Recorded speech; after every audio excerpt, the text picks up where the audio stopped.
এটা কোরআন শরীফ আমার সামনে একেবারে সত্য বলছি, আমাকে যা বলেছে ওই ফাঁসির কয়েদখানায় তাই বলছি। অর্ধ উলঙ্গ মেয়ে লোকটা আমার পাশে দাঁড় করিয়ে ছবি তুলছে আর বলছে এটা সকালে ছেড়ে দেব। এই লোকটার সম্পর্ক আমি শুনেছি জেলখানায় থাকতে ছোট হুজুরটা আমার সাথে ছিল, ওই যে রফিকুল ইসলাম মাদানি, 2 মাস ছিল। আমার বলছে হামজা ভাই আমারে প্রথমে রিমান্ডে নিয়ে রাত 12:30টার দিকে নিয়ে গেছে হাতির ছিলে, পুরা উলঙ্গ করেছে আমারে, আমি তো এমনি ছোট মানুষ, আমারে নিয়ে পুরা উলঙ্গ করে একটা সিগারেট হাতে ধরিয়ে দিল। একটা অন্ধ উলঙ্গ মেয়ে লোক কোন জায়গা থেকে যেন নিয়ে আসলো, রাস্তার 2 পাশে ব্যারিকেড দিয়ে বন্ধ করা। এটা কোরআন শরীফ আমার সামনে একেবারে সত্য বলছি, আমাকে যা বলেছে ওই ফাঁসির কয়েদখানায় তাই বলছি। অর্ধ উলঙ্গ মেয়ে লোকটা আমার পাশে দাঁড় করিয়ে ছবি তুলছে আর বলছে এটা সকালে ছেড়ে দেব, দেশের মানুষ বুঝবে যে হুজুর কেমন।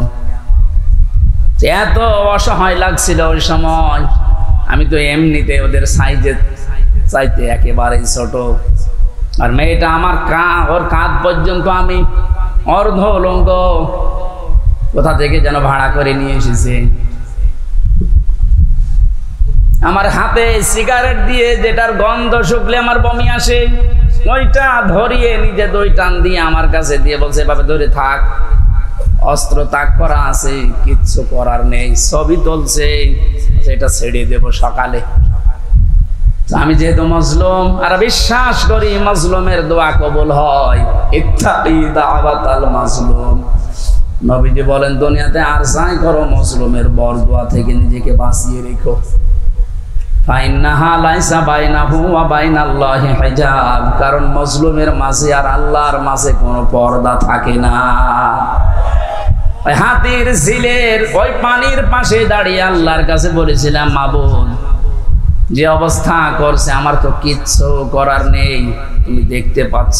এক এসআইকে ডাক দিয়ে বললাম ভাই আপনারা যা করছেন আমার সাথে, এ কি হারুন স্যার জানে না? মানে উনি তো করাচ্ছে, যেই বলেছে উনি করাচ্ছে, কারণ রিমান্ডে উনি তো মাঝে মাঝে এসে আমারে প্রশ্ন করতো, তখন কি ফেরেশতার মতো কথা বলতো, অথচ ভেতরে ভেতরে ওই এত খারাপ অবস্থা আমার করলো।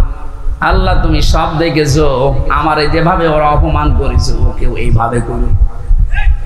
আমার মনে হয় আল্লাহ কারেন্টের মতো ওর দোয়া কবুল করেছে। দেখেছেন না ও এখন 3 ইঞ্চি, কয় ইঞ্চি? সারা দুনিয়া এখন জানো, ওর নাম অনেকে জানে না, কিন্তু ও যে 3 ইঞ্চি ও সবাই জানে, মহিলারা পর্যন্ত জানে যে 3 ইঞ্চি। ছোট হুজুরের দোয়াটা একেবারে মাজলুম যেহেতু আল্লাহ কবুল করে দুনিয়ায় দেখিয়েছে, পরবর্তী কি করবে সেটা আল্লাহ ভালো জানে।